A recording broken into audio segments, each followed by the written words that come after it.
మీకోసం కొట్లాడతాం. రేపు full day, పూర్తి రోజు 24 గంటలు మీరు ఆలోచించుకుని ఈ రోజు నుంచి రేపు సాయంత్రం పడుకోబోయే వరకు ప్రతి వర్గం, మత్స్యకారులు కానీ, మత్స్యకారులు ఏమన్నాడు, మీ జాతి ₹1 ఇస్తే 10 కోట్లంతా ప్రచారం చేసుకుంటారని చెప్పి మత్స్యకార జాతిని తిట్టిన దురహంకారి చంద్రశేఖర్ రెడ్డి గారు. నన్ను ఎలా తిట్టాడో మీకు చెప్పక్కర్లా, చంద్రబాబు గారిని ఎలా తిట్టాడో చెప్పక్కర్లా. చంద్రశేఖర్ రెడ్డి గుర్తుపెట్టుకో, నీ సంగతి నేనే చూస్తాను, ప్రత్యేకంగా చెప్తాను. చంద్రశేఖర్ రెడ్డి సంగతి నేనే చూస్తాను. ఎవరు పట్టించుకున్నా లేదో తెలియదు కానీ నువ్వు నన్ను అన్నందుకు చంద్రశేఖర్ రెడ్డి గుర్తుపెట్టుకో. నువ్వు ప్రజల్ని ఇబ్బంది పెట్టేశావు, ప్రకృతి వనరులను దోచేశావు, పేకాట క్లబ్బులు నడిపావు, మాఫియా అయిపోయింది, గ్రావెల్ని దోచేశావు, పచ్చని మడడువులు నరికేశావు. గుర్తుపెట్టుకో చంద్రశేఖర్ రెడ్డి, నిన్ను రోడ్డు మీద తీసుకెళ్తాం, రోడ్డు మీదకి లాక్కొస్తాం. గుర్తుపెట్టుకో. నువ్వు నీ రౌడీజం చెప్పు, మీ బాస్ జగన్ చెప్పు, పవన్ కళ్యాణ్ చెప్పాడని చెప్పు, తాట తీసి కింద కూర్చోబెడతాం. ఇప్పుడు వెళ్ళి అతను పిఠాపురంలో చేస్తున్నాడు నా మీద, వెళ్ళి ఉప్పాడులో ఏం చేస్తాడు? 5 సంవత్సరాలు చేయని అభివృద్ధి ఏం చేస్తావా? నువ్వు 5 సంవత్సరాలు చేయని అభివృద్ధి ఏం చేస్తావు కొత్తగా? 5 సంవత్సరాల విలువైన కాలాన్ని ఇస్తే ఏం చేయలే? ఫీజు రీయింబర్స్మెంట్ చేశారమ్మా మీకు?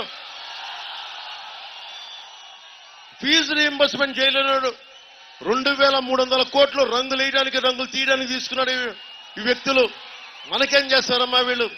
మత్స్యకారులకి ఏం చేస్తారు? దళిత సామాజిక వర్గానికి ఏం చేస్తారు? బీసీలకి ఏం చేస్తారు? చూశారు కదా, కుల జాతి మనకి ఆధిపత్య అహంకారంతో ఎలా తిట్టారో మీకు తెలుసు. మనకి మత్స్యకారుల సమాజ వర్గాన్ని నువ్వు చొక్కా తీకు, నాకు చొక్కా చేసి సరిపోదు. ఈ పోస్చరింగ్ కాదు నాకు కావాల్సింది. రౌడీజామునికి ఎదురెళ్ళాలి మీరు.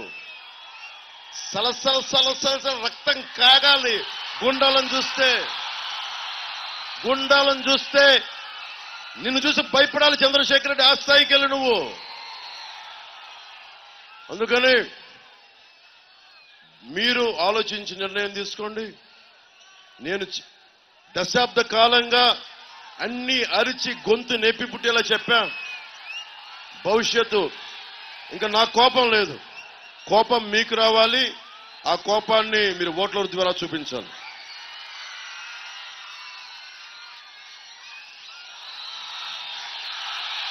జానీ,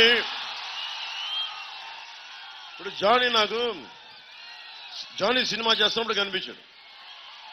ఈ అబ్బాయి ఎవరో కూడా తెలియదు. ఏం చేస్తామంటే నాకు నీతో పాటు పని చేయాలని అన్నాడు. ఎక్కడి నుంచి వచ్చావాడు? నెల్లూరు నుంచి వచ్చి. తను నాకు ముస్లిం అని కూడా తెలియదు. నేను ప్రామిస్ చెప్పండి, నాకు అలాంటి భావాలు లేవన్నాను. అంటే ఎవరిలో ఏ స్కిల్ ఉందో మనకి ఎలా తెలుస్తుంటే అడిగేవాడు ఒకడు కావాలి. నా దగ్గరికి వచ్చి అడిగితే డాన్సర్ అయ్యాడు, డాన్స్ మాస్టర్ అయ్యాడు, కోరియోగ్రాఫర్ అయ్యాడు.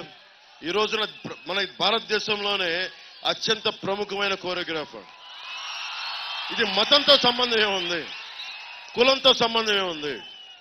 అందుకు నేను ముస్లిం సామాజిక వర్గానికి కూడా చెప్తున్నా, జానీని గుండెల్లో పెట్టుకున్న వాడిని ముస్లిం సామాజిక వర్గానికి ఎందుకు అండగా ఉన్నా. అయితే నేను అందరిలాగా చెప్పండి. నేను అంతే, అందరిలాగా ఎక్కువ మాట్లాడి తక్కువ చేయడం కంటే కూడా తక్కువ మాట్లాడి ఎక్కువ చేయడం నాకు ఇష్టం.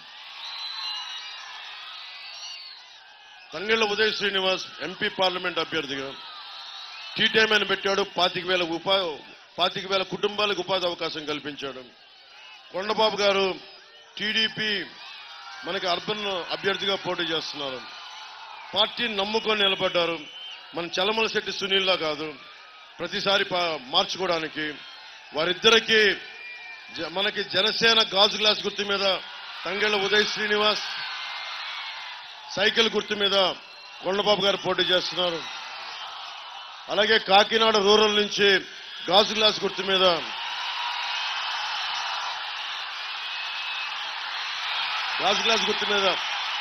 పంతం నానాజీ గారు పోటీ చేస్తున్నారు. వారందరినీ భారీ మెజారిటీతో గెలిపించండి.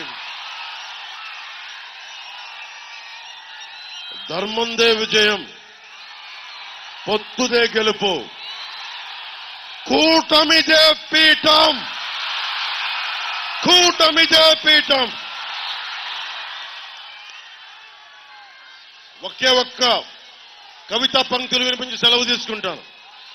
జగన్ చూసి భయపడ్డారు, వైసీపీ చంద్రశేఖర్ రెడ్డిని చూసి భయపడ్డారు, మాఫియా సామ్రాజ్యాన్ని చూసి భయపడ్డారు. మీకు గుండెలో ధైర్యాన్నిచ్చి ఒక కవిత చెప్తాను. రాహువు పట్టిన పట్టొక సెకండు అఖండమైన లోక బాంధవుడు అసలే లేకుండా పోతాడా? మూర్ఖుడు ముళ్ళు గడియారంలో ముళ్ళు కదలని కంటే ధరాగమనమంతటితో తల కింద అయిపోతుందా? కుటిలాత్మల కూటమికి ఒక త్రుటి కాలం చేయమొస్తే విశ్వ సృష్టి పరిణామం విచ్ఛిన్నమవుతుందా? ధనుజు లోకమేకంగా దారి కడ్డంగా నిలుచుంటే నరజాతి ప్రస్థానం పరిసమాప్తం అవుతుందా? వైసీపీ రాహువులాగా 5 సంవత్సరాలు పట్టింది, తొలగిపోతుంది. ఉదయించే కొత్త తరం వస్తుంది, ఉదయించే కూటమి వస్తుంది, కొత్త బాట వేస్తుంది, బంగారు భవిష్యత్తు వేస్తుంది అని తెలుసుకుంటూ మీ అందరికీ ఆశీస్సులు కోరుకుంటూ మా అభ్యర్థులందరికీ, కూటమి అభ్యర్థుల్ని, రాష్ట్రం మొత్తంలో ఉన్న జనసేన మద్దతుదారులు, జన సైనికులు, వీర మహిళలు, తెలుగుదేశం కార్యకర్తలు, తెలుగుదేశం మద్దతుదారులు అందరూ, బీజేపీ కార్యకర్తలు, బీజేపీ నాయకులందరూ మద్దతు తెలిపి కూటమికి అఖండ విజయం కల్పించాల్సిన కోరుకుంటూ సెలవు తీసుకున్నాను. Hello AP, hello AP, hello AP, hello AP, hello AP. Bye bye, bye bye, bye bye. జై టీడీపీ, జై బీజేపీ, జై జై జై జనసేన.